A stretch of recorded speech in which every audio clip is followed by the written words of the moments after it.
Hello and welcome. My name is Desiree Shaw. I'm a psychotherapist and I vlog and I podcast about mental health and men's mental health, relationships and all things to do with mental health. Racism. Why I believe it's actually a mental illness. It's probably one of the mental illnesses that we inflict on each other based on what we're thinking and feeling.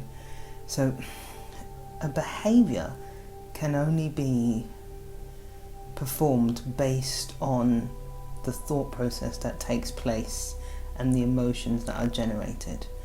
That's fact, okay? You don't just do anything, you do what you do based on what you're thinking and what you emotionally are drawn towards doing. It's really quite understandable when we recognize that racism, which is an oppression of a particular type of people based on the power of that person who is being racist. So not everyone can be racist. We're really confused about that. Racism is about oppression and power, being able to cause harm to a person's lifestyle based on the power and position of the person who is being racist. So it's only those who have the ability to affect housing,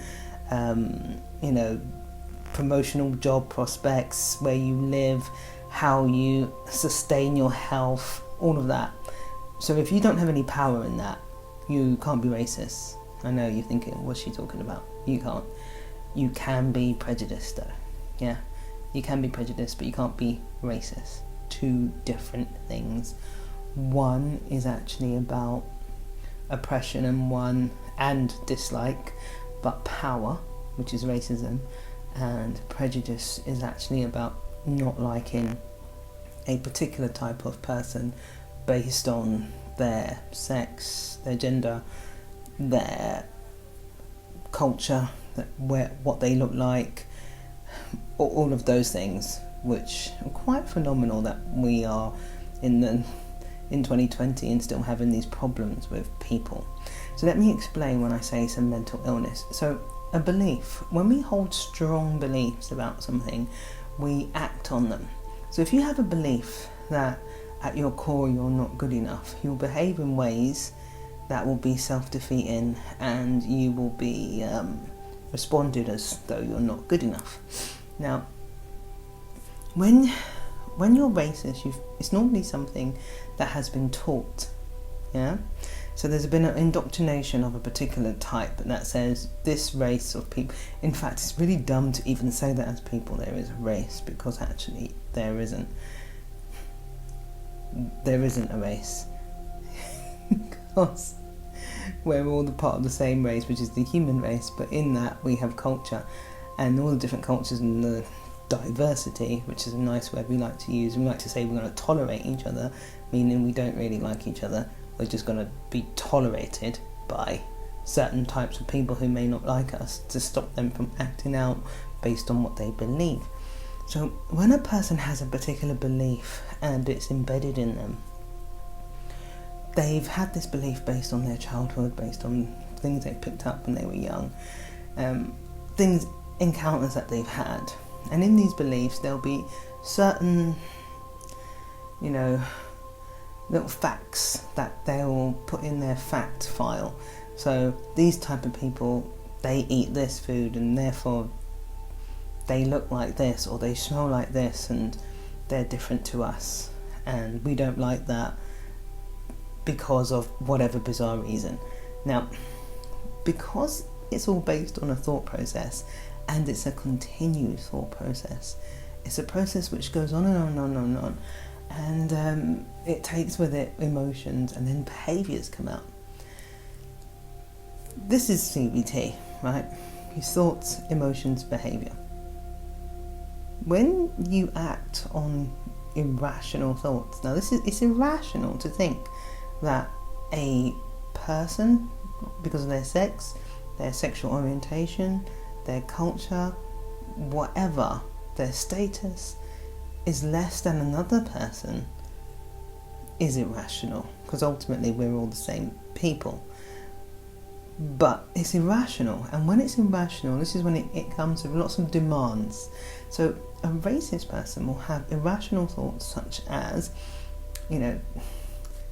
that those kinds of people, sometimes ethnic minorities, which is also another label, which is not something I perpetuate, but just so that we understand. But ethnic minorities can recognise that in some cases we're not accepted, or we're seen as those types of people based on a irrational thought. And the racist active person delivers these thoughts and these ideologies about racism behind demands. Okay, now remember, we looked at the demands before in all of my earlier videos. A demand is a thing which constricts you, is very rigid, and racism is all about demands. You must not, they must not live near me, they must not come near me, they shouldn't do this. It's a lot of demands. Once I used to work with young people for over 16 years, and I stopped. It was very harrowing, but one of the reasons was when I was with a particular, in a particular area with one particular person who was particularly racist, and he was white English, and there was a lot of racism coming out, and he didn't like anybody that was not white, but I was alright. So his rational beliefs had been altered by meeting somebody that he thought was okay. The problem was, he decided I was different because he had to alter his thinking in order to accept me as a human being, because his irrationality, it didn't fit that he was comfortable with me. So his demands were people like me he shouldn't speak to, and people like me are lesser than him, and he found it very difficult. And this is when I could see he was really confused and conflicted about things, because he couldn't manage based on the fact that I'm from an ethnic minority group which he actually does not like. So he had to remove me. It's a mental illness. This is why I think racism is a mental illness, which can be cured. So if you do know anybody that is racist, I think it would make perfect sense if we actually held vigil groups of CBT for racist groups and recognise what they were really saying at the core. Because at the core of racism is a particular group of people who believe they're superior, that I must be the best, I must be entitled, I must have, it must be about me. It's irrational, and that's coming from a place of actually feeling unworthy. When somebody has to oppress you based on their thoughts and feelings about themselves, they're actually the ones who feel unworthy, which is why they've got to enforce their feelings and their thoughts in such a way, which is a mental illness. So I'm actually stating that racism is a mental illness that can be cured with CBT. But it's interesting how we do this when we put up all kinds of barriers against another type of person based on what they believe, based on religion as well, based on all sorts of things, because we're concerned about our own superiority, our own sense of worth. I'm going to go into it a little bit more.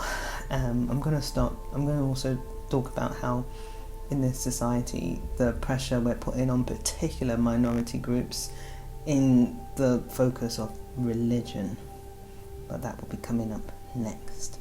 Thank you so much for watching. My name is Desiree Shaw, I'm a psychotherapist, and I practice at the Priory and privately. I'm on a mission to make therapy accessible and change the world, one thought at a time. I vlog on a Monday, Tortured Superhero, and a Friday, Relationship SOS. And in between that, I do a lot of random other vlogs. So Mondays and Fridays are my official days of a particular production that I put out. And if you haven't already subscribed to this channel, like, share, share. And also listen out for my podcasts that come out on a Monday, Mindful Mondays, Friday, which is Relationship Fridays. Okay, so see you on the next video when I'm going to talk about racism and Muslims. Ooh. Let's see what happens there. Bye for now.